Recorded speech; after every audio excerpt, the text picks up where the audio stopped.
Emily एक सुरीली violin बजाने वाली 21 साल की सुंदर कलाकार अपने घर से बहुत दूर एक अनजान बड़े शहर में अपनी पढ़ाई पूरी करने के लिए अपनी दो दोस्त स्नेहा और काव्या के साथ हॉस्टल में रहती थी।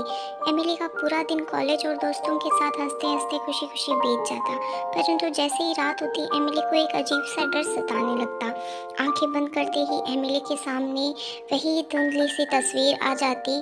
जब से एमिली ने होश संभाला था ये दृश्य उसका पीछा ही नहीं छोड़ रहा था। एमिली काफ़ी परेशान रहने लगी थी। ये देख उसके दोस्तों ने उससे पूछा कि आखिर बात क्या है, एमिली इतनी परेशान क्यों हो तुम, क्या हुआ, किसी ने कुछ बोला है क्या। ये सुनकर एमिली उन्हें उस दृश्य के बारे में बताती है। पहले तो वे दोनों काफ़ी हंसते हैं, फिर एमिली को कहती है यार तू इतनी पढ़ी लिखी है और ऐसी बातों से परेशान है। इतना सुनकर एमिली गुस्से से बाहर चली जाती है। वो दोनों एमिली के पीछे आती हैं और उसे किसी अच्छे डॉक्टर से मिलने को कहती है। एमिली उन दोनों की बात मान लेती है और एक अच्छी डॉक्टर से सलाह लेने चली जाती है। एमिली जब डॉक्टर को अपनी प्रॉब्लम बताती है तो डॉक्टर उसे कुछ दवाई लिख कर दे देती है। अपनी रेगुलर दवाई खाने लग जाती है। ये दृश्य दिखना बंद हो जाता है और सोते ही नींद आ जाती है। अब एमिली फिर से पहले की तरह बेहद खुश और एक्टिव रहने लगी थी। एमिली के फाइनल एग्ज़ाम खत्म हो चुके थे। कॉलेज की तरफ से सबको टूर पर ले जाया जा रहा था। एमिली और उसकी दोनों दोस्त भी टूर के लिए काफ़ी एक्साइटेड थी। अगली सुबह कभी सभी स्टूडेंट्स तैयार होकर बस में आकर बैठ गई। हमेशा की तरह एमिली अपने दोस्तों के साथ खूब एंजॉय कर रही थी। वह बस में वायलिन भी बजाती है। कुछ घंटों बाद बस एक रिजॉर्ट में रुकती है। रिजॉर्ट काफ़ी पुराना था परंतु देखने में काफ़ी आकर्षक भी था। सभी बच्चे अपने अपने कमरे में आराम करने चले जाते हैं, परंतु एमिली और स्नेहा काव्या इस रिजॉर्ट को पूरा देखने के लिए सबके सोने का इंतज़ार कर रही थी। थोड़ी देर बाद जब उस सबके कमरों की लाइट्स बंद हो गई तब वे तीनों चुपके से अपने कमरे से बाहर आई और सीढ़ियों से होते हुए अंडरग्राउंड बने एक कमरे में चली जाती है। कमरे में काफ़ी अंधेरा था। बहुत ढूंढने के बाद उन्हें लाइट का स्विच मिला। काव्या ने जैसे ही लाइट ऑन की वे देखती हैं कि कमरे में किताबें ही किताबें थी, मानो जब पुराने ज़माने की कोई लाइब्रेरी हो। स्नेहा और काव्या निराश थी, परंतु एमिली किताबों की शौकीन थी, इसलिए मानो उसे तो कोई खजाना ही मिल गया हो। एमिली वहाँ रुकने की जिद करने लगती है। तभी वॉचमैन की आवाज़ आती है और वे तीनों वहाँ से भागने लगती हैं, परंतु एमिली का दिल अभी भी वहाँ से निकलने को नहीं मान रहा था। एमिली जाते जाते वहाँ से एक किताब तो अपने साथ ले ही आई थी। तीनों बिना किसी को पता लगे चुपचाप अपने कमरे में आकर सो जाती हैं। एमिली उन दोनों के सामने सोने के बाद वे किताब खोलकर पढ़ना शुरू कर देती है। थोड़ी देर बाद एमिली को भी नींद आने लगती है और वे किताब बंद करके सो जाती है। अगली सुबह सब घूमने निकल जाते हैं। चारों तरफ जंगल ही जंगल था।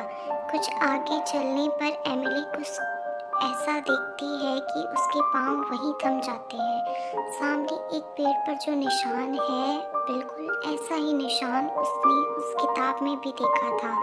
एमिली को यह अंदाज़ा हो जाता है कि वह किताब इस जंगल के बारे में है। एमिली दौड़कर वापस रिजॉर्ट जाती है और उस किताब के आगे के पन्ने देखती है।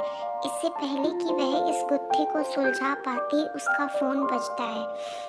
एमिली के घर से कॉल आया था। उसे अर्जेंट घर आने के लिए कहा गया।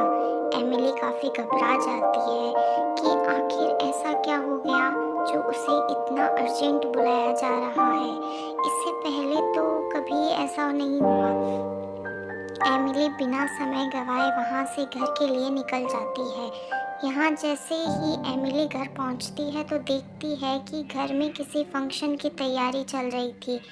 यह देख एमिली ने थोड़ी राहत की सांस ली और अंदर जाकर अपनी माँ से पूछा, क्या हुआ, मुझे इतना अर्जेंट क्यों बुलाया। माँ बोली, तो जल्दी से जाकर तैयार हो जा, लड़के वाले आते ही होंगे। इतना सुनते ही एमिली गुस्से से तिलमिला जाती है और कहती है कि क्या है माँ, अभी ढंग से मेरी पढ़ाई तो पूरी होने दीजिए, इतनी भी क्या जल्दी है। माँ कहती है तू 21 की हो गई है और तेरी कुंडली के हिसाब से अगर तेरी शादी अभी नहीं की तो जाने तुझ पर कौन सा महासंकट आ जाए।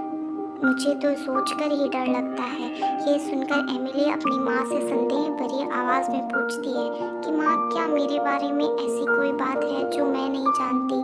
इतना सुनकर माँ बात टालते हुए बोलती है कि मुझे बातों में मत उलझा, मेहमान किसी भी वक्त आते होंगे, तो जाकर तैयार हो जा।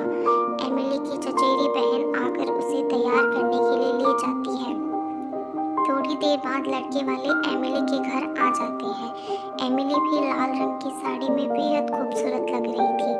अमन तो जैसे देखते ही उसकी सादगी और खूबसूरती का दीवाना हो गया था। बिना समय गवाए उनकी सगाई करा दी गई और कुछ दिनों बाद शादी का दिन भी आ गया। अमन और एमिली दोनों फेरों में बैठे थे। रस्मों को आगे बढ़ाते हुए जब दोनों को एक दूसरे का हाथ पकड़ने को कहा गया, एमिली ने जैसे ही अमन के हाथ में अपना हाथ रखा, उसे फिर से वही तस्वीर नजर आई, परंतु इस बार वह तस्वीर धुंधली न होकर बिल्कुल साफ दिखाई दे रही थी। वह तस्वीर किसी और की नहीं बल्कि उसकी और अमन की ही थी, परंतु साथ में एक बच्चा भी था।